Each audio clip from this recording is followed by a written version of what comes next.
Bella Padilla, may hypothyroidism. Ano ba ang sakit na ito at paano ito nakakaapekto sa katawan? Alam nyo ba na na-diagnose si Bella Padilla ng hypothyroidism? Una niyang napansin ang mga sintomas nito sa London kung saan umakyat ang kanyang timbang. Kahit na hindi naman nagbago ang kanyang healthy lifestyle at kahit na nag-workout siya 4 times a week. Ang hypothyroidism ay isang kondisyon kung saan mahina ang production ng thyroid hormones. Ang thyroid ay isang hugis paru-paro na gland sa ating leeg.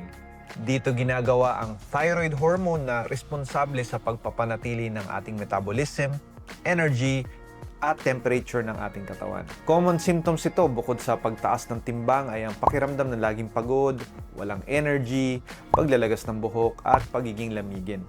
Sa case ni Bella, meron ding mental fogginess kung saan nagiging madalas na makakalimutin siya.